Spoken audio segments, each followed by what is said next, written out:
সুন্দরী চলেছে একা পথে, সঙ্গী হলে দোষ কি তাতে? সুন্দরী গো, রাগ করো না। আরে আরে, ওইখানে দেখা যাচ্ছে আম গাছে বেশ ভালো আম হয়েছে। আমগুলো আমি রাতেই চুরি করতে আসবো। এই সবগুলো আম আমার পেটেই যাবে।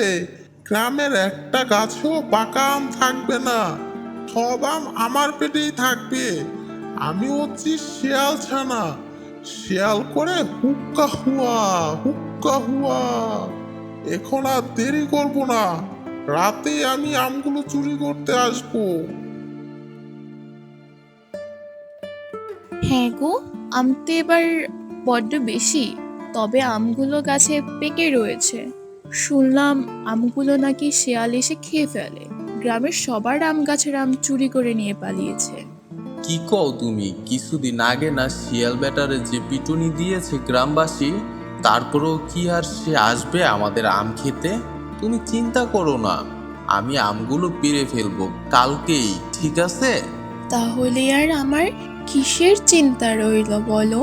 তবে মনে করে কালকেই কিন্তু বেরো, না হলে বেটা শিয়াল চোর সব আমগুলো চুরি করে খেয়ে ফেলবে। তোমার তো আবার কথা মনে থাকে না।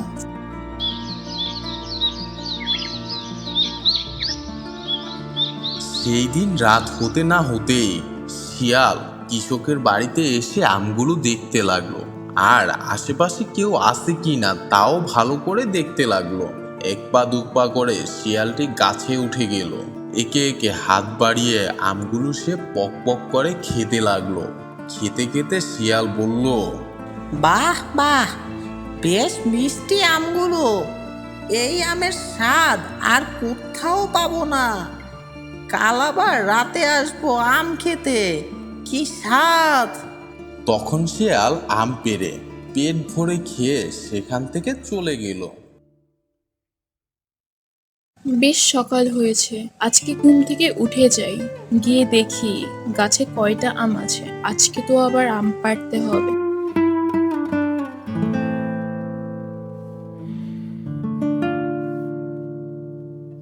এই বলে কৃষকের বউ আম গাছের নিচে যেতে লাগলো। গাছের নিকট পৌঁছাতেই যা দেখলো তা তার মাথা ঘুরে গেল, আর তার চোখ চড়ক গাছ হয়ে গেল। এ কি হলো? আমগুলো কে নিয়ে গেল? আমি কালকে ঠিকই ভেবেছিলাম, মনে হয় শিয়ালই আমগুলো চুরি করে নিয়ে গেল। যাই গিয়ে কর্তামশাইকে বলি আমগুলো যে শিয়াল চুরি করেছে।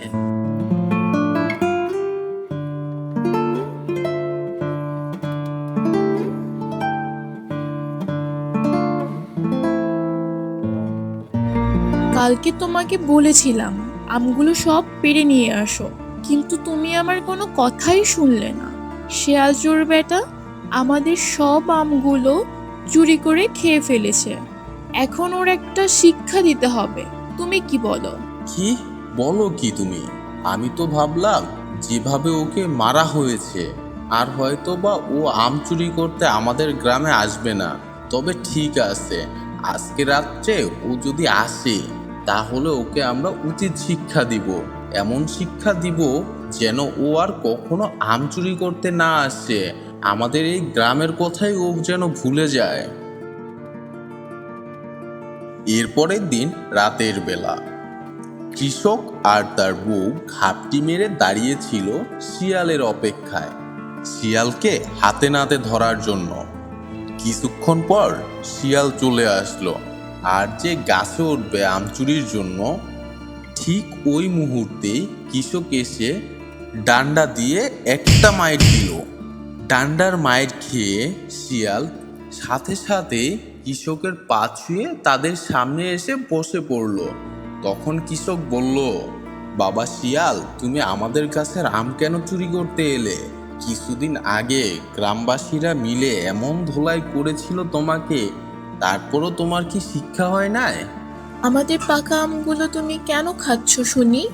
তোমাকে যদি এই রশি দিয়ে এখন বেঁধে ফেলি, তখন তোমার কি হবে? তোমারও তো পরিবার আছে, ছেলে মেয়ে আছে। তাদের কথা চিন্তা করে আমরা আজকে তোমাকে ছেড়ে দিব, কিন্তু আর কখনই তুমি এরকম কাজ করবে না। তখন শিয়াল বুঝতে পারল আর শিয়াল ছাড়া পেয়ে বহু দৌড় দিল আর সে এক দৌড়ে তার পরিবারের কাছে চলে গেল।